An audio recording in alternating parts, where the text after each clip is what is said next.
बच्चे को संस्कार देने की जिम्मेदारी मां की है कि पिता की? हाँ, वैसे तो दोनों की जिम्मेदारी यहां है, पर मां की ज्यादा है। क्यों? क्यों? क्योंकि बच्चा मां के साथ ज्यादा रहता है। इसलिए बच्चा भाषा किसकी सीखता है, पिता की या मां की? बोलो। बच्चा हमेशा पिता की भाषा नहीं बोलता, बच्चा हमेशा मां की भाषा बोलता है। इसलिए मां की भाषा बोलने से भाषा का नाम ही पड़ जाता है मातृभाषा। ये मेरी मातृभाषा है। मातृभाषा मतलब जो मां ने सिखाई है। किसने सिखाया है? इसलिए पितृभाषा नहीं होती। कौन सी भाषा होती है? मातृभाषा। क्योंकि हम वो भाषा बोलते हैं जो हमारी मां बोलती है। मां ही बच्चे को बोलना सिखाती है। मां इंग्लिश बोलती है तो बच्चे की मातृभाषा इंग्लिश होगी। मां उर्दू बोलती है तो बच्चे की मातृभाषा उर्दू होगी। मां मलयालम बोलती है तो बच्चे की मातृभाषा मलयालम होगी। मां मराठी बोलती है तो बच्चे की मातृभाषा मराठी होगी। मां हिंदी बोलती है तो बच्चे की मातृभाषा हिंदी होगी। मां हरियाणवी बोलती है तो बच्चे की मातृभाषा हरियाणवी होगी। तो बच्चा वही सीखता है जो मां चाहती है। आप लोग कई बार पल्ला झड़ा लेती हो, महाराज जी हमारा बेटा तो सुनता नहीं है, हमारा बेटा तो। आप क्या कहती हैं? अधिकांश स्त्रियां ये कहती हैं, अधिकांश पिता ये कहते हैं, हमारा बेटा तो हमारी सुनता ही नहीं। मुझे एक बात बताओ कि मंदारी की बात बंदर सुनता है कि नहीं? बोलो बोलो। यदि बंदर चंचल प्राणी होकर मंदारी के इशारों पर नाचने लग गया, यदि बंदर मंदारी की सुनता है, तो तुम कैसी मां हो? तुम ऐसी मंदारी बनो मेरी मां कि तुम्हारे बच्चे तुम्हारे इशारों पर नाचें। ऐसा संस्कार दो, ऐसी शिक्षा दो, ऐसा समय दो। यदि बंदर मंदारी के इशारों पर नाच सकता है तो आपके बच्चे आपकी नहीं सुनते, इसमें बच्चों का क्या कसूर है? और आप हंस हंस के बताती हो, महाराज जी हमारा बेटा तो हमारी सुनता नहीं है। जैसे तुमने बहुत बड़ा काम किया हो, बहुत भला काम किया हो, जैसे ऐसे बताते हैं लोग। बताने में शर्म भी नहीं आती।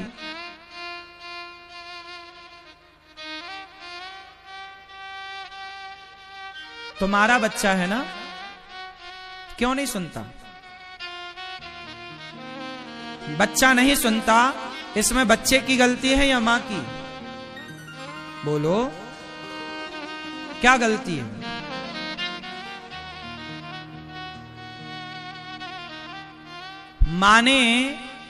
मां को चाहिए, देखो परवरिश कैसे करना चाहिए वो मैं आपको समझा रहा हूं, सिखा रहा हूं, सीख लो, है ना? ये जान लो। वो भी हटा दो। जितना हम समझा रहे हैं उतना भी समझ गए तो आपका भला होगा। ठीक है? चाणक्य लिखते हैं कि माता शत्रु पिता वैरी, ये न बालो न पाठिता, न शोभते सभा मध्य हंस मध्य वको यथा। माता कौन है? माता शत्रु। वह माता शत्रु है, वह पिता दुश्मन है बच्चे का। जो यदि आपका बेटा बलात्कारी बन गया और बलात्कार करके जेल चला गया, आपका बेटा चोर हो गया, चोरी करके जेल चला गया, आपका बेटा किसी का मर्डर करता है, मार करके जेल चला गया, तो ये बच्चे की जो जिंदगी बिगड़ी है तो केवल उस बच्चे का ही कसूर है क्या? किसका कसूर है मेरी मां? माटी तो कुम्हार के हाथ में ही थी ना। कुम्हार चाहे तो माटी से चिलम बनाए और कुम्हार चाहे तो माटी से घड़ा बनाए। वही माटी चिलम भी बन सकती है और वही माटी घड़ा भी बन सकती है। बात सही है कि गलत है? माटी थोड़ी कहेगी कि नहीं मैं चिलम नहीं बनूंगी, माटी थोड़ी कहेगी कि मैं घड़ा नहीं बनूंगा। माटी तो कुम्हार के, मां एक कुम्हार है और बच्चे उसके हाथ की माटी। मां चाहे तो चिलम बनाए बच्चों को, जो खुद भी जलेगा औरों को भी जलाएगा, और मां चाहे तो घड़ा बनाए बच्चों को, स्वयं भी ठंडे रहेंगे औरों को भी शीतलता प्रदान करेंगे। ये तो मां के हाथ में है ना।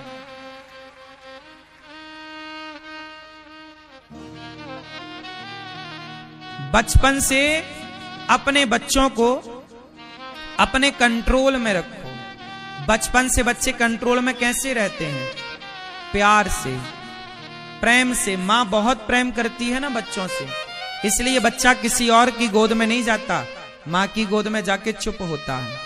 तो बच्चे ने तो समर्पण किया था, बच्चे की कहां गलती है? वो तो तुम्हारी गोद में ही भागता था। जब वो बड़ा हुआ, जब वो 5 साल का हुआ, जब वो 10 साल का हुआ, तब आपने थोड़ा ध्यान कम दिया। आपने अपनी गोद देना बंद कर दिया, आपने अपने साथ बच्चे को सुलाना बंद कर दिया, आपने अपने बच्चे को समय देना बंद कर दिया, आप अपने बच्चे के संग खेलना आपने बंद कर दिया। तो बच्चों को तो चाहिए ना कोई और, या तो आप दो समय, या तो आप खेलो उनके संग, या तो आप बात करो उनसे, या फिर वो किसी के संग तो खेलेंगे, किसी के संग तो बात करेंगे। और वो कहीं गलत हाथों में लग गए तो फिर रोने के सिवा कुछ ना रहेगा। अच्छा बताओ, कैकई गलत थी क्या? कैकई राम से बहुत प्यार करती थी। राम ने कौशल्या मां का दूध कम पिया है, राम ने कैकई माता का दूध ज्यादा पिया है। बात सही है कि गलत है? राम कैकई मां की गोद में खेलते हैं, राम कैकई मां का दूध पीते हैं, राम कैकई मां को अपनी मां कहते हैं। कैकई भी राम से प्राणों से ज्यादा प्यार करती हैं। कैकई भरत से प्यार नहीं करती थी, कैकई राम से ज्यादा प्यार करती थी। लेकिन जब से कैकई को मंथरा की संगति मिली, और मंथरा की संगति कितनी मिली? ज्यादा से ज्यादा 1 घंटे बैठी होगी वो पास में। 1 घंटे में ही उसने जीवन भर के रिश्ते को खत्म कर दिया। 1 घंटे में। जैसे आप सारी जिंदगी का पैसा जोड़ के घर बनाते हो, लेकिन आपके घर में सारी मेहनत करके जो आपने पैसा जोड़ के घर बनाया, यदि उसमें आग लग जाए तो 1 घंटे में ही जल के खाक हो जाएगा कि नहीं? बोलो। आग को कोई टाइम थोड़ी लगता है, बस लग जाए, घंटे भर में तो ना जाने क्या जला दे वो। बोलो हाँ। फिर उसी तरह ये कुसंग की आग है, सारे जीवन भर की मेहनत को जरा सा कुसंग बिगाड़ देता है। इसलिए मैं मां और पिता से प्रार्थना करूं कि आप अपने बच्चों को बच्चा मत मानो। आप अपने बेटे को जब वो थोड़ा बड़ा हो जाए, तो आप जब उसका पांव इतना बड़ा हो जाए कि आपका जूता बच्चे के पांव में बराबर आने लग जाए, जब मां की चप्पल तुम्हारी बेटी के पांव में बराबर आने लग जाए, तो फिर बेटी और बेटे को बेटा बेटी मत मानो, उन्हें अपना दोस्त मानो। कितना अच्छा होगा ना जब एक बाप अपने बेटे के कंधे में हाथ रख के दोस्त की तरह बातें करेगा। यदि मैं अपने बेटे का दोस्त बन जाऊं तो मेरे बेटे को बाजार के दोस्त तलाशने नहीं पड़ेंगे, क्योंकि मैं दोस्त की भरपाई कर दूंगा। आप यदि अपनी बेटी की बेस्ट फ्रेंड बन जाती हो, बेस्ट दोस्त बन जाती हो, तो आपकी बेटी को बाजार में किसी और लड़की को दोस्त बनाने की जरूरत नहीं पड़ेगी। कहीं उससे कोई गलत दोस्त मिल गई और वो गलत हुई तो तुम्हारी बेटी को भी वो अपने जैसा बना देगी। जैसे मंथरा थोड़ी देर के लिए बैठ गई कैकेयी के पास। कितनी देर के लिए बैठी? घंटे भर के लिए बैठी होगी ज्यादा से ज्यादा। उस 1 घंटे में तो उसने आग लगा दी। कुसंग बहुत मायने रखता है और सत्संग भी बहुत मायने रखता है। सुनो, एक पेड़ को तैयार होने में ना 1 साल का पौधा कितना बड़ा होता है? 1 साल में पौधा इतना सा होता है, 2 साल में इतना बड़ा होता है, 3 साल में 3 साल लगे थे तैयार होने में, और बकरी आई और 5 मिनट में खा के चली गई। एक पौधे को तैयार होने में कितना टाइम लगा था? 2 साल, 3 साल, 4 साल, और बकरी आती और पूरा खा के चली जाती है, पूरा खा लेती है। पेड़ पौधों को केवल धूप, पानी, खाद ही नहीं देना पड़ता, बकरियों से, जानवरों से बचाना भी तो पड़ता है। ऐसे ही बच्चों को संस्कार देना ही नहीं पड़ता। संस्कार आपने तो दिए, लेकिन जैसे डॉक्टर कहता है कि दवाई खाओ पर परहेज करना पड़ेगा। क्या करना पड़ेगा? अब किसी को शुगर की बीमारी है, वो इंसुलिन तो ले रहा है, दवाई गोली तो ले रहा है, लेकिन बराबर वो रसगुल्ला खा रहा है, जलेबी खा रहा है, चाय पी रहा है, तो इंसुलिन का कोई फायदा होगा? उत्तर दो। दवाई का कोई फायदा होगा? भाई दवाई तो ले रहे हो पर परहेज तो करो। ऐसे ही माँ बाप अपने बच्चों को संस्कार तो दे रहे हैं, पर कुसंग से क्या परहेज है? अब आपने तो कहा कि महाराज जी हमने तो कोई कसर नहीं छोड़ी बच्चों को संस्कार देने में। हां, आप अपनी जगह सही है, आपने संस्कार दिए, पर जो कुसंग था क्या उसे रोका? क्या बच्चों को गलत संगति से रोका? नहीं। इसलिए लाख संस्कार देने पर भी बच्चे बिगड़ जाते हैं। आपसे मेरी इतनी प्रार्थना है कि बच्चे मां बाप के हाथ में होते हैं। आप उनके दोस्त बनो, आप ही बच्चों के सही मार्गदर्शक बनो। मैं बीड़ी पीऊंगा तो मेरे बेटे को बीड़ी पीने की संभावनाएं ज्यादा हैं।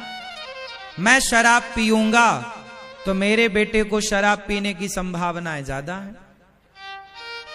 इसलिए कई बार आपको कहकर बताना पड़ता है, कई बार आपको करके बताना पड़ता है। तो बच्चे देखकर, बच्चे सुनकर कम सीखते हैं, बच्चे देखकर ज्यादा सीखते हैं। और सिद्धांत यही है कि सुनकर कम सीखा जाता है। क्यों जी मैया बताओ? सुनकर ज्यादा सीखा जाता है कि देखकर? बोलो, किसका प्रभाव ज्यादा है, सुनने का कि देखने का? बच्चे कहां से सीखते हैं? माँ बाप, बच्चे, दादी घंटी बजाती है तो बच्चा भी उठा के घंटी बजाने लगता है। माँ आरती करती है तो बच्चा भी उठा के आरती। क्यों? देखा ना, पढ़ा नहीं उसने, सुना नहीं, देखा। जैसा देखा वैसा उसने किया। इसलिए अपने घर का माहौल इतना अच्छा रखिए कि आपके बच्चे अच्छा देखेंगे तो अपने आप बच्चे अच्छा बनेंगे। आपके बच्चे बुरा देखते हैं घर में कि आदमी आता है शराब पी के पत्नी को मारता है, बच्चा देखता है कि मेरी माँ के बाल पकड़ के मेरे पिताजी मार रहे हैं, मेरे पिताजी मेरी दादी को गालियां दे रहे हैं। तो ये सारा चीजें देख देख करके बच्चे वही चीजें सीखते हैं। इसलिए मेरी प्रार्थना है कि पहले अपने घर का माहौल बढ़िया करो। बच्चों के सामने माँ बाप को थोड़ा सावधान रहना चाहिए, पति पत्नी को भी सावधान रहना चाहिए।